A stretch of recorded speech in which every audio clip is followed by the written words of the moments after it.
Hello everyone, good evening. Am I audible and visible? Yes, sir, you are audible and visible. You can just reply on the chat box. Guys, please reply on chat box.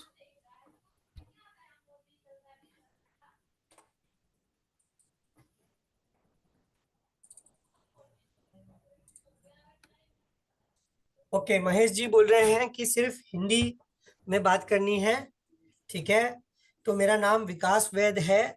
मैं प्रभुदास लीलाधर का franchise head हूँ national level पे। यहाँ पे मैं 11 साल से काम कर रहा हूँ और चीफ बिजनेस ऑफिसर हूँ and by qualification chartered accountant हूँ। आज का हमारा जो सेशन है या टॉपिक है वो अनलिस्टेड शेयर्स के ऊपर है, राइट। एंड मैं चाहूंगा कि जस्ट 1 मिनट में मैं मेरी स्लाइड डाल रहा हूँ ऊपर। आप मेरा प्रेजेंटेशन होने के बाद में आप सवाल पूछ सकते हैं चैट बॉक्स पे और हम हर पॉसिबल सवाल का जवाब देंगे।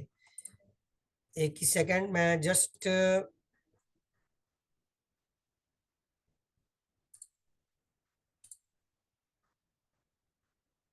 आई नीड, मेरे को स्क्रीन शेयरिंग राइट्स चाहिए। एक second, Amit, if you can give me the screen sharing rights, you are the host. You can make me the, you can give me screen sharing rights. Screen sharing rates. 1 minute, sir. Okay. Is my screen visible? My Yes, presentation yes, visible? मेरा yes. presentation दिख रहा है?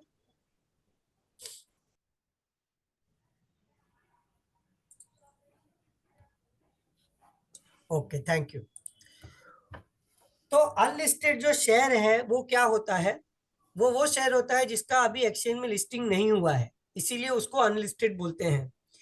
Generally जो privately held companies होती हैं उनका shares exchange में listed नहीं होता है और वो कंपनीज प्रमोटर ड्रिवन होती है और उसके जो शेयर्स होते हैं वो प्रमोटर के पास में लार्जली होते हैं या उनके जो की एम्प्लॉयज होते हैं उनके पास शेयर्स होते हैं।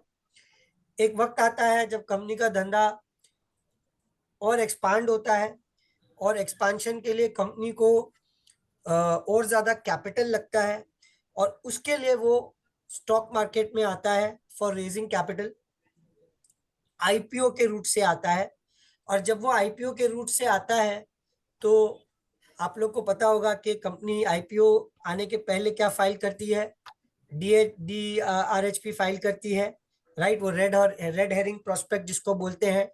और जब वो ये प्रोस्पेक्टस फाइल करती है तभी जो अनलिस्टेड मार्केट का जो एक ग्रे मार्केट चलता है उसमें इस कंपनी के बारे में सारी इंफॉर्मेशन मार्केट में आ जाती है और लोग इवेल्युएट करने लगते हैं कि कंपनी कितनी बढ़िया है या एवरेज है या ना नहीं करने लायक है, और उस हिसाब से आईपीओ सब्सक्राइब होता है, ओवर सब्सक्राइब होता है। और जनरली ये देखा गया है कि अभी आईपीओ मार्केट में जिस तरीके से आईपीओज आए हैं, पब्लिक ने बहुत पैसे लगाए। तो जैसे कि यू नो कोई एक आईपीओ, एक कंपनी है जिसको लेट से 200 करोड़ चाहिए था बट उसको मिल गया 20,000 करोड़। इस टाइप का डिमांड भी देखा गया है। क्या आप रीसेंट आईपीओ कोई आए होंगे? क्या आप एक भी आईपीओ जानते हैं जो बहुत ब्लॉकबस्टर आईपीओ था? आप चैट में डाल सकते हैं। अभी कोई रीसेंट आईपीओ जो आया जो बहुत बज था उसका, थोड़ा सा पार्टिसिपेटिव रहेगा तो अच्छा लगेगा। C2C, सुजलॉन, सुजलॉन तो Suzlon defence.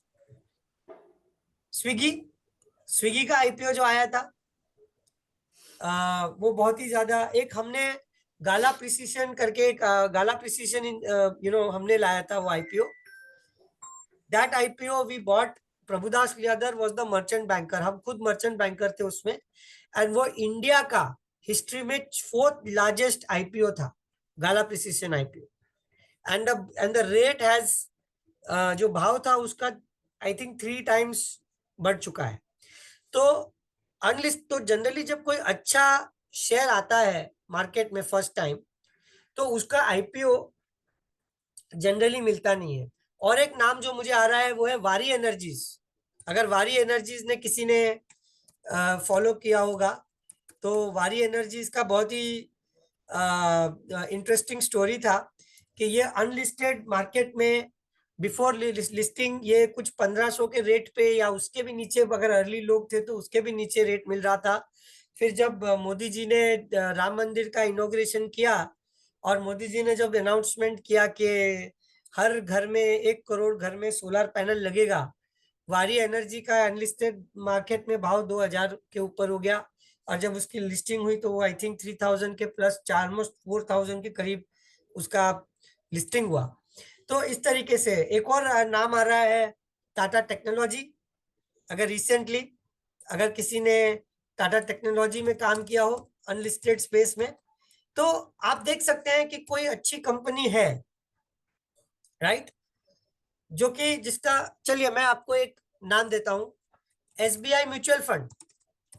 SBI mutual fund अभी अनलिस्टेड है, और आप अगर एसबीआई म्यूचुअल फंड को स्टडी करोगे तो ये एक एसेट मैनेजमेंट कंपनी है और इसका 29% स्टेक है म्यूचुअल फंड के पूरे इंडस्ट्री में, पूरे स्टेक में, जिसमें एसबीआई स्मॉल कैप और एसबीआई मैग्नम फंड बहुत ही ज्यादा आउट परफॉर्मिंग वाले फंड्स माने जाते हैं। एसबीआई म्यूचुअल फंड हम 1000 रुपए के नीचे बेचा करते थे, आई थिंक अभी उसका भाव 2000 के ऊपर हो गया है। तो जब आप अनलिस्टेड शेयर में जाना चाहते हो तो आपका बहुत जरूरी है ये देखना कि मार्केट, कंपनी किस इंडस्ट्री में काम कर रही है, कंपनी का रेवेन्यू का प्रॉफिटेबिलिटी क्या है। अनलिस्टेड शेयर है बट उसका वैल्यूएशंस क्या है, क्या लेवल पे आप उसको ले रहे हो, क्यों ले रहे हो, और अल्टीमेटली जब वो लिस्ट होगा तो पब्लिक आईपीओ पागल जैसे सब्सक्राइब करेगी और उसका जबरदस्त एक लिस्टिंग होगा। बट क्योंकि आप अनलिस्टेड मार्केट में पहले ही आ गए हो तो आपके शेयर आपके पास वो डिमांड में है और आपको इसका लाभ होगा। समीर भाई आपने एनएससी के बारे में बताया है, एनएससी भी अनलिस्टेड शेयर है। एनएससी में हम 800 रुपए से काम कर रहे थे और अभी एनएससी का भाव पोस्ट स्प्लिट कुछ 1650 या उसके रेंज में अभी, depend on different different rates. अभी तो रेट्स उसका काफी बढ़ गया है, बट यस लेना चाहिए, ऑफ कोर्स लेना चाहिए। NSC is one of the largest exchanges of the country, और एनएससी के साथ में आई विल से के बॉम्बे स्टॉक एक्सचेंज भी लेना चाहिए, हालांकि वो लिस्टेड है, बट यस एनएससी 100% लेना चाहिए। और इसका जो डिटेल आपको चाहिए तो I am sure Amit and his team will give you more details. तो मैं प्रेजेंटेशन में चलता हूँ आगे। यहाँ पे कुछ नाम हमने डाले हैं। देखिए अनलिस्टेड में शेयर तो बहुत होते हैं, बट मैंने जैसे बताया you have to be extremely choosy. आपको ये मालूम होना चाहिए कि आप कौन सा शेयर ले रहे हो, क्यों ले रहे हो, और इसका अपसाइड क्या है। तो जैसे कि Chennai Super Kings, absolutely super story, बहुत लोगों ने डाला, बट एचडीबी फाइनेंशियल बहुत लोगों ने ऊपर के लेवल पे पैसा डाला और बहुत लोग अटक गए। 1200 के लेवल पे लोगों ने एंट्री की और आई थिंक ये भाव 800 भी गया था नीचे में। तो we should be very careful कि हम लोग क्यों ले रहे हैं। कुछ एडवांटेजेस जो अनलिस्टेड में होता है, ऑब्वियसली लिस्टिंग के टाइम पे पब्लिक डिमांड का फैक्टर आ जाता है तो भाव बढ़ के मिलता है। तो और जब आप अनलिस्टेड स्पेस में रहते हो तो आपको अंडर वैल्यूड स्टॉक मिलता है, आप पहले से अर्ली मूवर आ जाते हो। और क्योंकि ये अनलिस्टेड स्पेस है और ये एक ओटीसी मार्केट है तो इसमें मार्केट के उतार चढ़ाव से ज्यादा फर्क नहीं पड़ता है। लाइक आप अभी देख रहे हो तो मार्केट एकदम गिर रहा है, बट अनलिस्टेड शेयर्स के रेट ज्यादा नहीं गिरेंगे क्योंकि उनकी स्टोरी अभी भी बाकी है और बहुत सारा पब्लिक उसमें आया नहीं है। तो आप देखोगे एनएससी जैसे शेयर्स है या ओयो होटल है या फिर आप स्टरलाइट पावर बोलो या टीआरएल रिफैक्ट्रीज बोलो या टाटा कैपिटल बोलो या एसबीआई म्यूचुअल फंड बोलो, ये सब जो अनलिस्टेड शेयर्स है इनके भाव ज्यादा नीचे नहीं आए। तो अनलिस्टेड शेयर में एक तरह का डाइवर्सिफिकेशन भी है क्योंकि डायरेक्टली मार्केट से ये लिंक्ड नहीं है। ये कुछ शेयर है जो हमने रेकमेंड किए थे और इनका रिटर्न देखिए। ये हम तो प्रभुदास का क्या रहेगा इसमें काम, प्रभुदास लियादर सारे अनलिस्टेड प्लेयर्स के संग टाइड अप है। प्रभुदास लियादर की खुद की भी इन्वेंट्री कभी कभी होती है कुछ स्टॉक्स में। हम आपको मार्केट का रेट बताएंगे, आप उसको इन्वेस्ट कर सकते हैं क्लाइंटों में। और कुछ स्टॉक्स में जो हम पिक करते हैं उसमें हम रिसर्च रिपोर्ट भी आपको देंगे कि क्यों इस पर्टिकुलर स्टॉक में जाना है। यहाँ पे ऑर्बिस फाइनेंशियल्स करके एक स्टॉक है, अभी इसका भाव 400 के ऊपर है, बट मेरा मानना है कि ये 800 रुपए का भी स्टॉक है। तो आपको ये ऑर्बिस फाइनेंशियल्स में जरूर इन्वेस्ट करना चाहिए, क्योंकि ये एक कस्टोडियन का स्टॉक है। अगेन जस्ट लाइक एनएसई, ये एक ऐसा प्लेयर है जिसका 80% मार्केट शेयर है इसके पास। और ये एक क्लियरिंग सर्विसेज भी करता है, क्लियरिंग मेंबर भी है ऑर्बिस। और इसमें एक बहुत बड़े नामचीन इन्वेस्टर ने 30% स्टेक लिया है, that is called as Plutus wealth. तो ऐसे इस टाइप के लोगों में, शेयरों में आपको जरूर इन्वेस्ट करना चाहिए। अभी कैरियर एयरकॉन करके एक कंपनी है, एसी मार्केट में हमें लगता है कि एक बहुत बड़ा बूम होगा। जैसे मोबाइल मार्केट में बूम हुआ वैसे एसी मार्केट में बूम होगा। तो ये स्टॉक भी बहुत ही बढ़िया स्टॉक है जिसको आप ले सकते हैं। नेशनल स्टॉक एक्सचेंज तो 100% आपको लेना चाहिए। टाटा कैपिटल बहुत बढ़िया स्टॉक है, बट थोड़ा सा बढ़ा हुआ है, बट फिर भी आई थिंक सो 4 डिजिट में तो जाएगा ही जाएगा। ये ऐसे हमारी लिस्ट आती है अनलिस्टेड शेयरों की, और एक इंडिकेटिव प्राइस आता है, बिकॉज मार्केट में रेट हमेशा बदलते रहता है डिमांड सप्लाई पे। तो जिस वक्त आपने रेट पक्का किया, आपको उस टाइम का करंट मार्केट रेट आपको पकड़ना है और आपको पेमेंट करना है, और फिर आपको पीएल T+1 में या T+2 में आपको शेयर्स आपके डीमैट अकाउंट में देगा। तो यहाँ पे सेफ्टी कैसे होती है कि प्रभुदास लियादर इज द इंटरमीडियरी। हम क्लाइंट से पैसा हमारे बैंक अकाउंट में लेते हैं, और सप्लायर से हम शेयर्स हमारे बैंक अकाउंट में लेते, हमारे डीमैट में लेते हैं। जब हमारे पास दोनों लेग पूरे होते हैं तब हम स्वैप करते हैं। तो ट्रांजैक्शन की सेफ्टी, कस्टमर की सेफ्टी बनी रहती है। आप देख सकते हैं मार्केट में बहुत सारे शेयर्स हैं, बट जैसे कि मेरे कुछ पसंदीदा आपको बता देता हूँ। टीआरएल जो आप देख रहे हैं 1740, स्टरलाइट पावर, पावर की इंडिया में बहुत किल्लत है। विक्रम सोलार, वीडा also is a good stock. आपका Chennai Super Kings, Carrier Aircon, फिर एनएससी तो है ही है। तो ये सारे स्टॉक्स हैं। यहाँ पे मैंने आपको बताया है कि कैसे ट्रांजैक्शन होता है, और हमारी अनलिस्टेड डेस्क का ईमेल आईडी पे सारा कम्युनिकेशन मेल पे जाता है। उसके बाद में आपको एक डील शीट दी जाती है। डील शीट कंफर्म होने के बाद में विद इन 24 आवर्स आपके डीमैट में शेयर आ जाते हैं, जो as a Prabhudas Lilladher client and as a Prabhudas Lilladher partner आपको सारे शेयर के होल्डिंग्स हमारे प्रॉफिट पोर्टफोलियो ट्रैकर के अंदर दिखते हैं। ये मार्केट लिक्विड, इसके कुछ अनलिस्टेड इक्विटीज के कुछ रिस्क भी हैं, बट अगर आपकी रिसर्च तगड़ी है और आपका कन्विक्शन तगड़ा है तो रिस्क ना के बराबर है। बल्कि ये मार्केट बहुत ही ज्यादा लुक्रेटिव मार्केट है। इसमें लिक्विडिटी का एक इश्यू है, आईपीओ कब आएगा नहीं आएगा, कंपनी डिफर कर सकती है, वो एक इश्यू है। एंड सेकेंडली, मोस्ट इंपॉर्टेंटली, जैसे वारी एनर्जीज में हमने फेस किया और कभी कभी एनएससी में फेस किया, कि वेंडर जो सप्लायर होता है वो माल देने से मुकर जाता है जब मार्केट में सडनली चेंज हो जाता है रेट। जैसे वारी एनर्जी में जब मोदी जी ने डिक्लेयर किया था तो 1500 का जो भाव था वो अगले दिन 2000 हो गया, और बहुत सारे जो सप्लायर थे उन्होंने अपना कमिटमेंट पूरा नहीं किया। तो इसका रिस्क आप हमेशा मान के चलिए कि ये, अगर आप 10 ट्रांजैक्शन करते हो तो शायद एक ट्रांजैक्शन में आप फंस सकते हो। तो हमेशा आप अपने क्लाइंट को उस तरीके से मेंटली प्रिपेयर्ड रखो, और अगर स्टोरी अच्छी है तो फिर भी वो काम करेगा। यहाँ पे अनलिस्टेड शेयर्स का टैक्सेशन थोड़ा सा डिफरेंट है compare to recognised stock exchange. तो यहाँ पे कैसा टैक्सेशन होता है, देखिए स्क्रीन पे दिखा हुआ है। अनलिस्टेड शेयर्स जब बेचा जाता है तो इससे 24 मंथ्स में शॉर्ट टर्म गेन आता है, and long term gain after 24 months आता है। जबकि लिस्टेड मार्केट में 1 ईयर का टाइम फ्रेम है।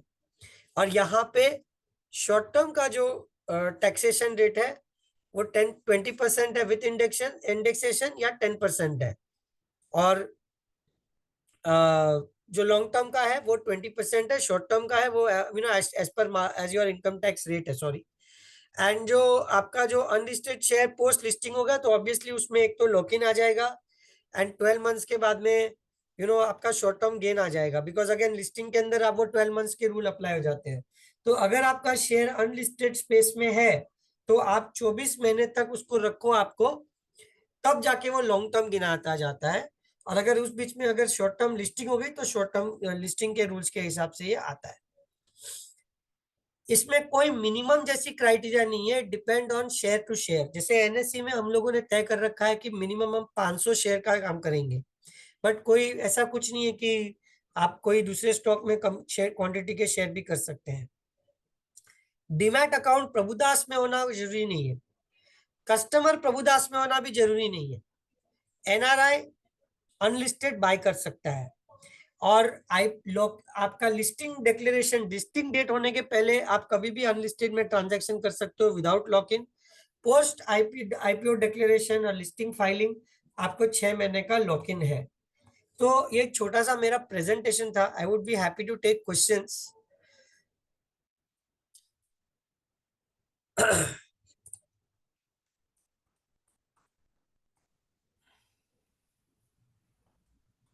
एक काम करता हूँ मैं, वो इसमें कुछ ब्रोकर भी स्क्रीन हैं रेडी सर रखता हमारे हूँ। साथ connected, Vikas sir. Amit, I think I have come to the end of my या presentation. If you have any questions, we can take the questions. सो आप लोगों को कोई क्वेश्चन हो अनलिस्टेड से रिलेटेड तो विकास सर इज देयर, तो आप उनसे पूछ सकते हो इन चैट बॉक्स। तो मेरे ख्याल से सब कुछ आप लोगों मैंने का आप क्लियर लोगों हो को ही गया प्रोसेस है। बताया, शेयर बताया, क्यों अनलिस्टेड करना चाहिए वो बताया, प्रभुदास की भूमिका क्या होगी वो बताई। सर ये इसमें है ना हमारे कुछ ब्रोकर आई होप प्रोस्पेक्ट भी हैं। Everybody is on this page. Amit, या तो आप मैसेज डाल सकते हैं ग्रुप में। हाँ, मैं आपको क्या बोल रहा था विकास सर, हमारे कुछ ब्रोकर भी हैं इसमें एडेड, ठीक है। इसमें थोड़ा सा अबाउट द पीएल, कुछ हमारे साथ एसोसिएट भी होना चाह रहे हैं इसमें लोग, तो अबाउट द पीएल आप थोड़ा सा एक डिस्क्राइब कर देते हैं इन लोगों को।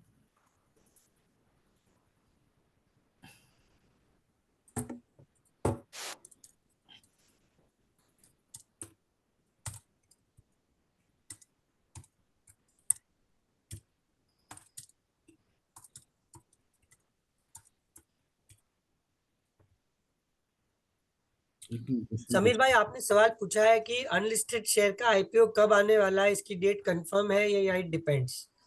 तो सर, अनलिस्टेड शेयर में अ, अगर आईपीओ की फाइलिंग का डेट आ गया है, राइट, तो वो मार्केट ऑलरेडी उसको बढ़ा लेता है, उसका वैल्यूएशन उस हिसाब से बढ़ जाता है। हर आईपीओ का डेट जो है वो डिपेंड करता है कि कब उस कंपनी को आईपीओ लाना है। टिपिकली हम लोगों को एक अंदाजा रहता है कि ये 1 साल में आएगा, 6 महीने में आएगा, 3 महीने में आएगा, 2 साल में आएगा, या कोई इसकी डेट अभी तक कंफर्म नहीं है। तो definitely that is it depends. So your answer is it depends. And the research is such that you should invest in stocks जो at least within 1 year जिसका आईपीओ आना एक्सपेक्टेड है। चेन्नई सुपर किंग्स का sir Aman ji मुझे idea नहीं है, मैं check करके आपको बताऊंगा कि आईपीओ कब आएगा, but definitely we will come to you कि आईपीओ का डेट क्या आएगा। आई एम श्योर इसका बहुत रिसर्च हुआ है। ओयो होटल का सर मेरा व्यू बहुत बुलिश है। पहले तो hotel and tourism industry is a under penetrated and growing industry in India. हमारे पास में टूरिज्म और होटल्स की बहुत ज्यादा कमी है। एक ही सेकेंड ना Mithun, on a Zoom call, I call you in 2 minutes. 2 minute call you. So OYO hotel में I am very very bullish. I think के अभी आई थिंक 50 के रेंज में भाव है। आई थिंक ये भाव 100 भी हो सकता है।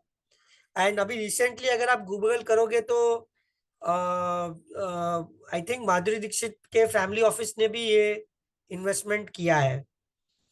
सेलिंग प्रोसेस राहुल जी ऐसा है कि आपको जब आप शेयर खरीदते हो अनलिस्टेड, तब आप इंक्वायर करोगे कि अनलिस्टेड में माल का मार्केट रेट क्या जा रहा है, एंड ऑब्वियसली हम आपको करंट मार्केट रेट बताएंगे कि ये मार्केट रेट चल रहा है और ये मार्केट रेट पे बायर है।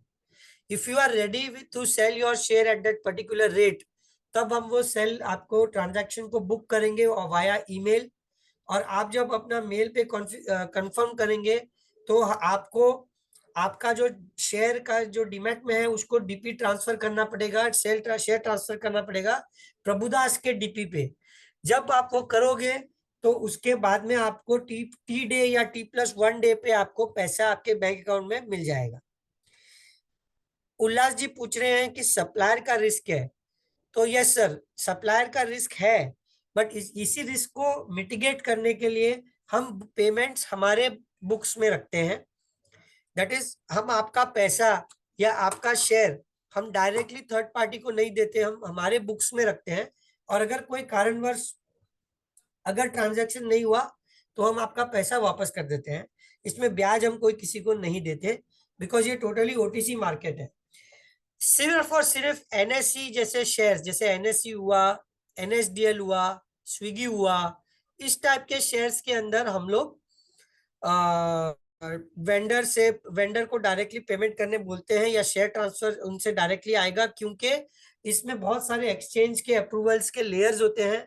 पर हम only empanelled and approved vendors के थ्रू काम करते हैं, which again ensures safety of your money. तो पैसे का कोई रिस्क नहीं है। रिस्क यही है कि अनलिस्टेड वेंडर कभी मुकर सकता है because of uncontrollable situations. Unlisted share demat में कैसे आएगा? तो सर ये ऑफ मार्केट ट्रांसफर के थ्रू आता है, और आपको जैसे हमारा डिपॉजिटरी पार्टिसिपेंट सीडीएसएल है, तो वहां पे आपको सीडीएसएल होल्डिंग में दिखता है। समीर जी पूछ रहे हैं पेमेंट देने से शेयर अकाउंट में रिफ्लेक्ट होने का टाइम कितना है? तो सर जब आप पेमेंट देंगे तो आपको शेयर 24 घंटे में आएंगे, जैसे मैंने प्रेजेंटेशन में बताया 24 घंटे में शेयर आएंगे। जल्दी भी आ सकते हैं, बट हमने थोड़ा आपको 24 घंटा थोड़ा एक दिन का एक्स्ट्रा समय लेके बताया है। और जैसे ही शेयर ट्रांसफर होंगे आपको इमीडिएटली रिफ्लेक्ट होना चालू हो जाएंगे आपके सीडीएसएल होल्डिंग। नायरा का आईपीओ कब तक आएगा ये भी मैं आपको चेक करके बताऊंगा। तो मुझे 2 आईपीओ कब बताना है वो बताना है, एक नायरा का बताना है और एक चेन्नई सुपर किंग का बताना है, वो बताऊंगा। एनएससी का 24 आवर्स में नहीं आएगा। एनएससी का सर डिपेंड करता है कि सिंगल एसपीए की डबल एसपीए है। उसका अगर डबल एस, एक सेकेंड ना, एक सेकंड, मैं एक जूम कॉल पे हूँ, मैं 10 मिनट में फोन करता हूँ। ये एनएससी का डिपेंड करता है कि सिंगल एसपीए है, मतलब जो सेलर है उसके डीमैट से डायरेक्टली आ रहा है, या डबल एसपीए है, मतलब एक अकाउंट से जाके दूसरे। तो डबल एसपीए में 90 दिन लगते हैं, सिंगल एसपीए में तकरीबन 45 डेज लगते हैं। और इसमें सब अप्रूवल्स एक्सचेंजेस के हर स्टेज पे होते हैं। लाइक पहला पेमेंट आपको 100% नहीं करना रहता है, डिपेंड, अगर आपकी लार्ज क्वांटिटी है तो 100% नहीं करना रहता है, वरना हम 100% ले लेते हैं। स्टेज 1 के अप्रूवल के बाद में हम लोग पेमेंट्स और सारा प्रोसेस करते हैं।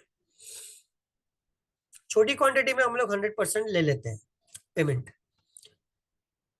तो अमित ये जस्ट 2 पॉइंट नोट करके रखना कि I have to come back with the Nayara का date and the Chennai Super Kings का लॉन्च डेट। डन डन, आप एक बार कम्युनिकेट कर दीजिएगा, फिर मैं इन लोगों को बता दूं।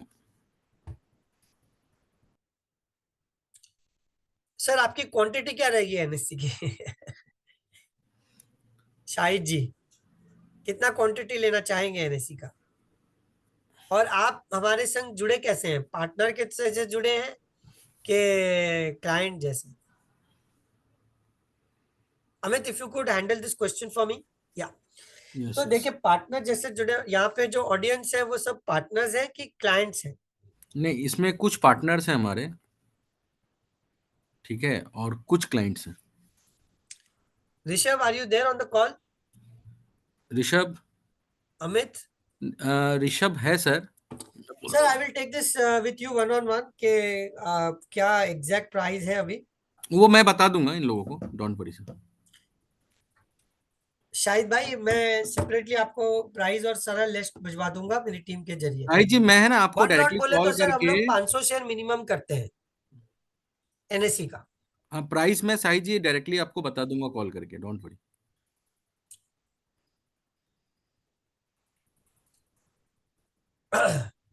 साहिल आप जी मैं लोगों ने आपको इस कॉल करता सेशन हूँ में बहुत सामने सारे से। सवाल पूछे, इसका मतलब ये है कि मेरा प्रेजेंटेशन थोड़ा सा सरल रहा, मुझे अच्छा लगा। साहिल जी को लगता है लेना है सर मेरा वो एनएससी का। प्रेजेंटेशन जितना सरल था उतना ही सरल ये मार्केट है। बट इस मार्केट में आप रोज ट्रांजैक्शन कर सकते हो, क्योंकि बहुत सारे इन्वेस्टर्स के पास में अनलिस्टेड की कोई ज्ञान नहीं है।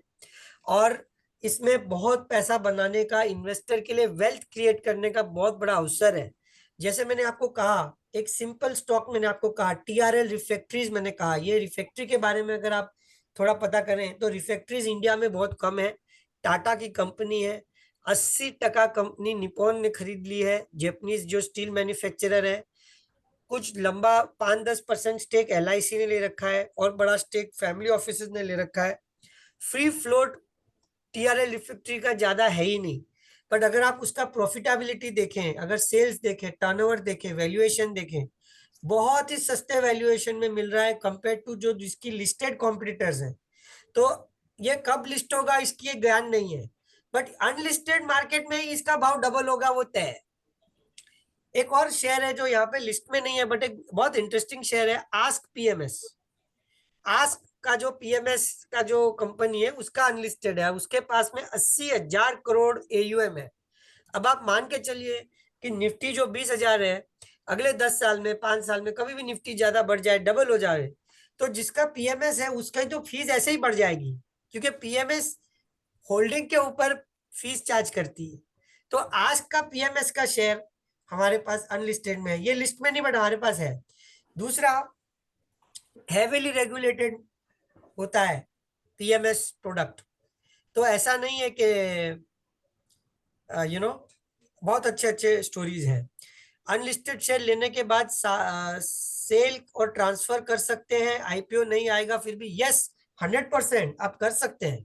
और यही तो मजा है, जब आप अनलिस्टेड लेते हो तो आप अनलिस्टेड में ही आप बेच दो, तो आपको कोई लॉक इन पीरियड नहीं है। जिस वक्त उसका आईपीओ डिक्लेयर हो जाता है तब आपको 6 महीना लेना पड़ेगा। सर ये भी मुझे पता करना पड़ेगा दानेश्वर धानेश्वर जी। जी हैं अपने मेरा ब्रोकर ही तीसरा हैं। लिस्ट हो गया, ये मैं आपको सब कुछ बताऊंगा कब आएगा, पता करके मेरी रिसर्च टीम से। ओरियन, ये क्या पूरा नाम है? धानेश्वर जी मैं आपको बताता हूँ अलग से कॉल करके ओरियन ओरियन पूरा का। नाम डाल दीजिएगा जरा, मैरिनो मैं तो बता नहीं के है। बताऊंगा। आईजीएल का सर कोई डेट फिक्स नहीं है, बट ये शेयर मार्केट में डबल, अनलिस्टेड में ही डबल हो जाएगा, ये बहुत कन्विक्शन है। मैं आपको एक रिपोर्ट अमित के द्वारा पहुंचा दूंगा, जो कंपनी के फंडामेंटल है, नहीं मैं इसकी बात कर रहा हूँ, टीआरएल की बात कर रहा हूँ, sorry not IFGL, I don't know about IFGL, I am talking about TRL refractories जो मैंने यहाँ पे डाला है। इसमें एक ही चीज है कि इसकी डिलीवरी आपको एनएसडीएल के डीमैट में मिलती है, तो आपको प्रभुदास में एनएसडीएल का डीमैट लेना पड़ेगा, या कहीं दूसरी जगह पे डीमैट एनएसडीएल का, तो वहां पे डिलीवरी एनएसडीएल की लेनी पड़ेगी। So I just for the benefit of people who ask me questions, IPO dates of Chennai Super Kings, Nayara, Orion, क्या बोला आपने किसी ने? Orion. Orion. Orion. And somebody asked me about IFGL refractories. ठीक है, I will come back to you people for these dates after checking with my internal teams. And we are, as I head the franchisee business, there is a lot of demand that I see. And I'm telling you, this is one of the best markets right now. And despite the meltdown in the listed market, the rates of good companies are not at all down in the unlisted space. Wishing you a very very happy new year. I know January is come to an end, sir but I sir still एक मैं take this आपको मैं opportunity that each of you all, बहुत बढ़िया आपका 2025 जावे, and आप Prabhudas leather के साथ में बढ़िया काम कीजिए, and we will be happy to help you. Amit, would you like to also say something? हाँ सर एक्चुअली आई मैं थिंक आपको ये बोल रहा आई हैव था। Come towards the end of my session. थोड़ा सा अबाउट द पीएल इनको बता दीजिए। There is some prospect of PP also, they wants as join as a PP progress partner. तो उनको थोड़ा सा about the PL. Sure Dhaneshwar ji, I will give you the PPT through my team. PPT मिल जाएगा आपको। एंड ऑल्सो अगर आप मेरे पार्टनर हो तो हमारे बैक ऑफिस में ये हाँ, PPT Dhaneshwar ji is our uploaded रहता पार्टनर है, right now. presentations Dhaneshwar ji and is our collaterals folder में। Amit, would you like to say something? Partner. I have come towards the end of my session. Nothing sir, you are giving the best मतलब session for unlisted. और मेरे ख्याल से जितने लोगों का भी क्यूरीज क्रिएट हुआ है, I will connect directly to that guys, ठीक Okay, है, I उनके think साथ। Amit is not audible to me. I don't know about the audience. I would like to thank I am everyone Audible. and goodbye.